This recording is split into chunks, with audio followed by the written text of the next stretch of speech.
No, Manchester United are not realistic title contenders. It's a bit like when we were mid-table and people thought that we had a chance of being relegated. It's just a bit too much of an extreme. Now, it's great that United are on that winning run and hopefully that continues, but I think people are just getting a bit too giddy thinking we can go from this to this. However, this is football. And as we saw with Leicester City, with some momentum and with a great team ethic, things can be done which you don't expect. And Man United could very well win the title. At this moment in time, it's a very competitive league. Arsenal are the only team who seem to be consistent. And with Arsenal, they I think are clear favourites because they have their defence on point. Mourinho built many of his title-winning teams on the defence. And that game against Crystal Palace recently of Arsenal where they won 1-0. Palace had chances, but not that many. And so it's one of those where Arsenal were actually quite comfortable and have been comfortable with winning 1-0. And under Fergie, I went to many games where we won 1-0.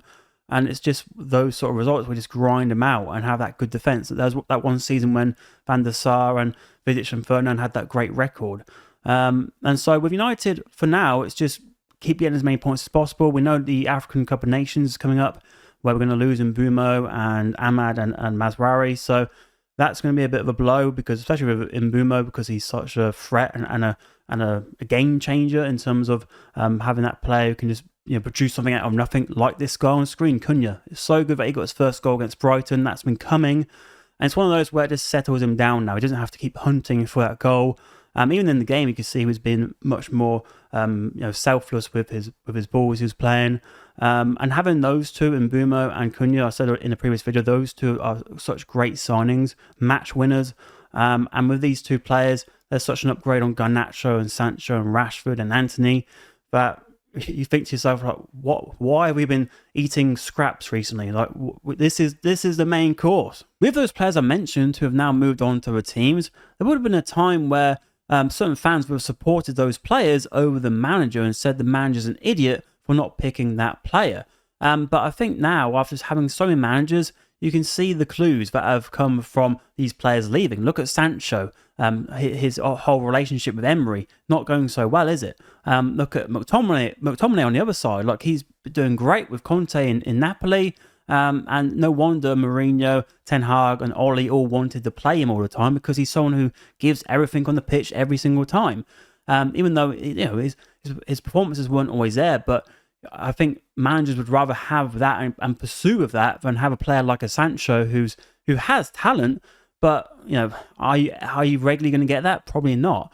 And will it continue? Can he actually go on a run? Like Rashford had that great run for us, for example, but it was only really that, and obviously when he burst onto the scene where you could really say he was at the peak of his performances.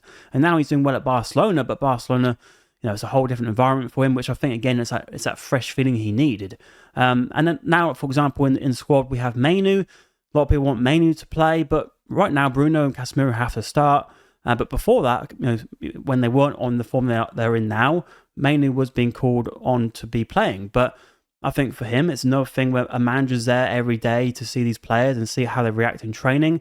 And I think Mainu has the talent, but is his brain in the club? Is it there? Is it actually focused on what we want for Manchester United? Probably not. Right now, he wants to get in that World Cup squad. He's getting a bit ahead of himself in terms of where he thinks he should be because he got in that Euro squad. And so he needs to be brought back down to earth a bit and understand you're still very young. You will get those opportunities, but understand that you have to earn it and do that extra work. And I think that's something he's being told, but also at the same time saying, that's great, but I want to maybe go in January and get, have that chance to be in the World Cup. There's only so many World Cups in a player's career. But right now, the really good thing is that the squad seems to have that hierarchy. Like, people know where they are if they're on the bench, where they are in terms of the positions. Like for example, look at the goalkeeper. Lammens is now number 1. Bind in number 2. De Ligt is definitely our number 1 central centre back, and Maguire will come in. For some games in particular, Maguire is that tool you can use. Like that Liverpool game was a perfect example. That's a great game for Maguire to play when we're going to be playing a bit deeper, and also he's such a threat in the opposition box, as we saw with that winning goal. And then on the left side, you've got Luke Shaw. Martinez will probably be the starting left centre back, but obviously he's so injury prone right now. And then on the right side, you have Yoro, and you also got Heaven, who can play, I think, right or left. The wing backs, Ahmad is definitely the right wing back at the moment. And then you got probably Dallo as a left wing back, and then Dorgu as a backup to him, and Mazraoui as a backup to Ahmad. Even though Mazraoui, I'd love to play him because he's so great, and he can play different positions, luckily, across that back line. So whenever we get an opportunity to play Maz, I'm confident with him in the team. It's not like when we're bringing in someone like, I don't know, sometimes Phil Jones, you'll be like, oh no, not Phil Jones. Even though, to be fair, Phil Jones, when he came back from injury, he sometimes had some good performances, but there'll be times during that real bad spell we had where you'd be like, oh no, I'm not really confident with him there. And there's other examples as well. Sometimes you think, oh, Rojo, he's a red card waiting to happen. He's very lucky he wasn't playing when VAR was in the game. And then in the midfield, we have the 4 midfielders. Bruno and Casemiro playing great, and then we've got Mainu and Ugarte as backups. And then you've got the forward line, Sesko as our striker. Say Xerxes as a backup to him. Then you've got Cunha on the left, Mount as a backup, and you've got Mbumo on the right.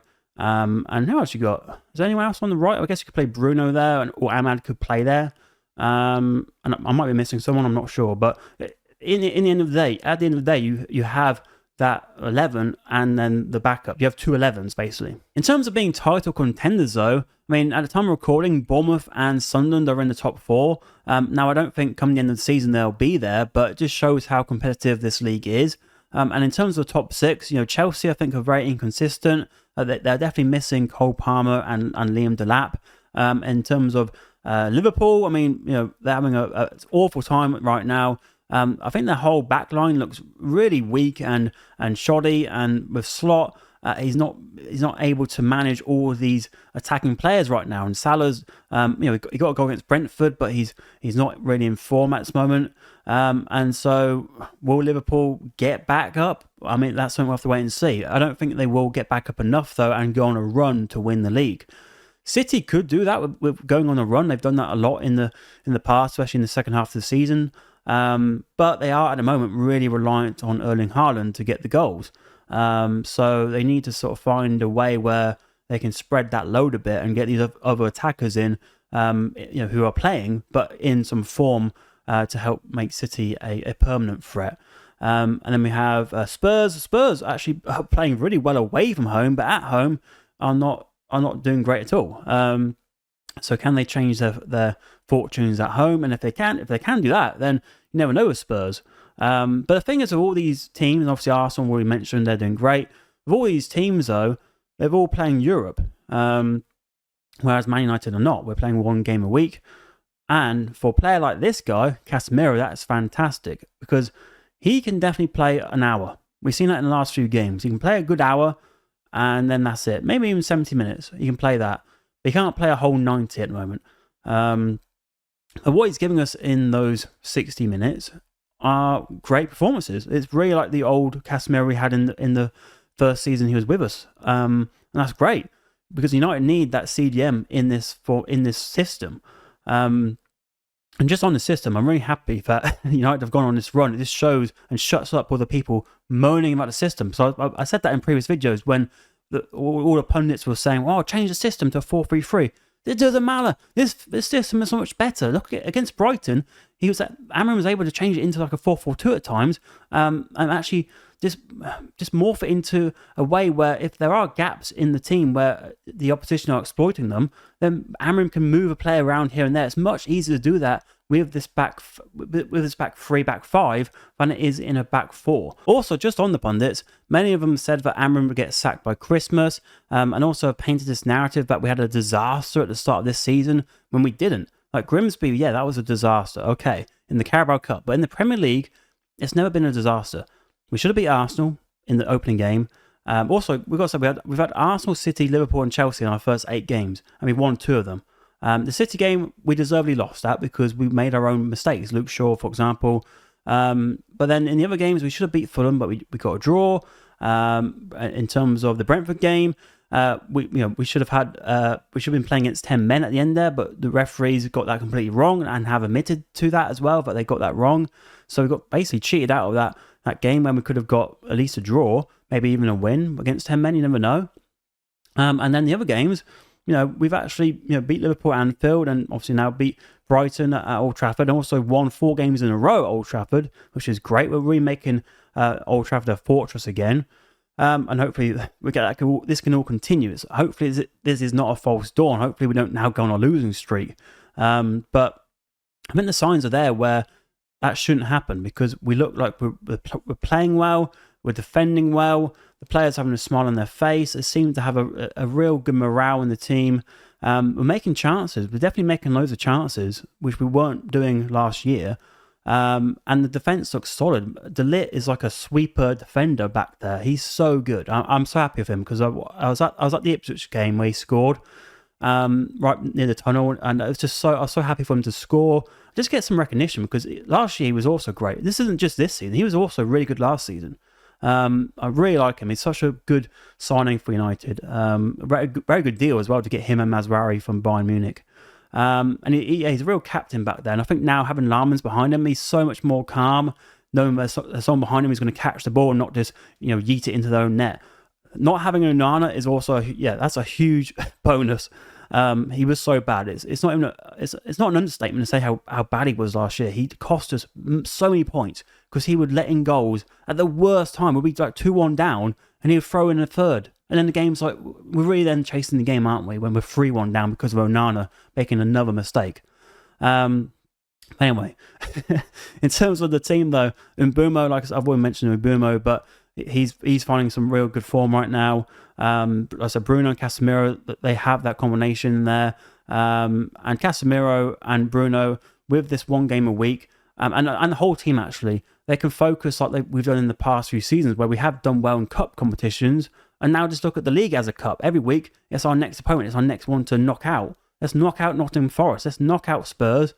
Then there's an international break, then we go again. Take it one step at a time with these different blocks of games. And if they do that and get this winning run going, then of course you never know, we could challenge Arsenal. Why not? It has happened many times where teams can go from the bottom to the top. I mean, even Leicester did that when they won the league. Like Forest did that last season, where they went all the way up, and now look at them now, they're going to win all the way back down. Not all all because of the team. That some of that is on the owner as well. But it's just great as well having a transfer window, which it seems like all 4 players are really fitting in well. Like Sesko as well. Like he hasn't got as many goals. He's got 2 goals, so that's okay. But he got an assist against Brighton. He's holding the ball up very well. And there's those little things there. Like even the Chelsea game, like he was the one who knocked it onto Mbeumo to get Sanchez sent off in the end. So he is getting involved, and he'll just grow and grow into that position. Especially when the team behind him gets more stable. And that's the thing, the team behind him is becoming more stable. We're all understanding now who is most likely to be in that first 11. There's maybe one change here and there, but there's a constant and stability. That's the word, stability around the club right now. And I think having Amrim there, he shows that he can get that. He can change things mid-game. He has that in-game management. We saw that against Brighton, and he can also produce a plan like he did against Liverpool. So he has those qualities to him, which I think is that's what we brought him in for. So let's support this guy. So you never know. What do you think? Do you think Man United can compete for the title this season? Let me know in the comments down below. Like the video if you enjoyed it as well. Subscribe if you want to see more videos from me. I'll talk about any team on here, whatever really, but obviously I love United. Obviously I'm a Man United fan, but I'll talk about any team. So let me know if you want me to talk about anything in particular. But anyway, until next time, thank you for watching, and I'll see you in the next one.